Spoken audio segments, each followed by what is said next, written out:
Lord be with you. A reading from the Holy Gospel is written to us by Matthew. When Jesus was born in Bethlehem of Judea, in the days of King Herod, behold, astrologers from the east arrived in Jerusalem, and they said, "Where is the newborn King of the Jews? We saw his star at its rising, and have come to do him homage." When King Herod heard this, he was greatly troubled, and all Jerusalem with him. Assembling all the chief priests and the scribes of the people, he inquired of them where the Christ was to be born. They said, "In Bethlehem of Judea, for thus it has been written through the prophet, 'And you, Bethlehem, land of Judah, you are by no means the least among the counties of Judah, since from you will come the ruler who is to shepherd my people Israel.'" Then Herod called the astrologers secretly, and he ascertained from them the exact time of the star's appearance. He sent them to Bethlehem, and he said, "Go, search diligently for the child. And when you have found him, bring me word, that I too may go and do him homage." After their audience with the king, they set out. And behold, the star that they had seen at its rising preceded them, until it came and stopped over the place where the child lay. They were overjoyed at seeing the star. And on entering the house, they saw the child with Mary his mother. They prostrated themselves, and they did him homage. And then they opened their treasures. They offered him gifts of gold, frankincense, and myrrh. But having been warned in a dream not to return to Herod, they departed for their own country by another route. This is the gospel of the Lord.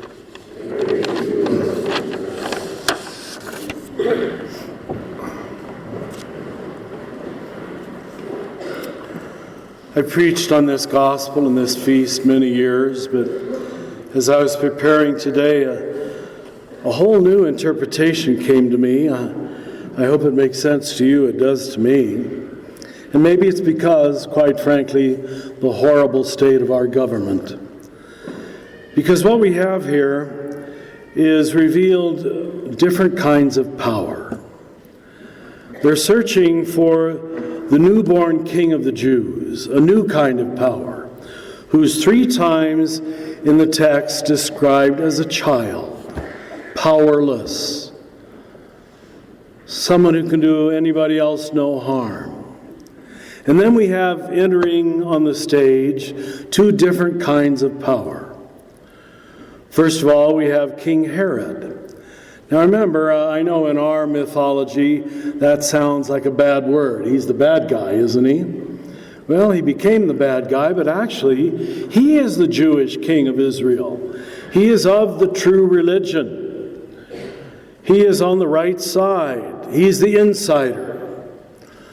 And yet, even though he uses the scriptures, checks out the scriptures, we see that very quickly all he's concerned about is the maintaining of his own power, that he is the king of Israel, and he doesn't want any new one coming on the scene. Then we have, and you've got to know, this is the real import of this gospel, ultimate outsiders. They're described as from the east. They're not Jews, they're certainly not Christians, they're not believers in our sense. They're astrologers. Now, astrologer in that time is equivalent to a scientist. To be a wise person was to observe the sun and the moon and the stars and their cycles, and to follow their patterns. So here we have the ultimate outsiders, non-Jews, intellectuals. We would call them secular humanists or New Agers. It's just being honest. They're not insiders at all.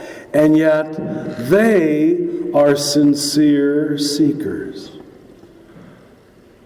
They are the ones who do him homage, are overjoyed at the star. When Herod hears about it, he says he was greatly troubled, and all of Jerusalem with him. He assembles the chief priests and the scribes, wanting to keep control. Brothers and sisters, there are very few people who know how to hold power, who know how to handle power well.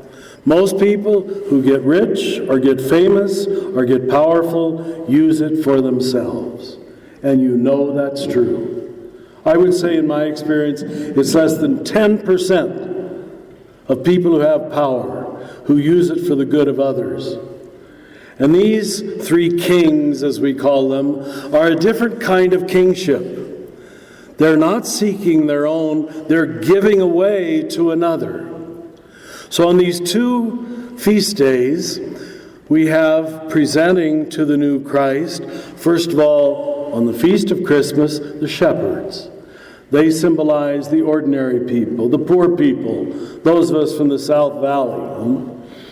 Now we have, darn it, the successful people, the accomplished people, the smart people. And you know what? The Christ is for them too.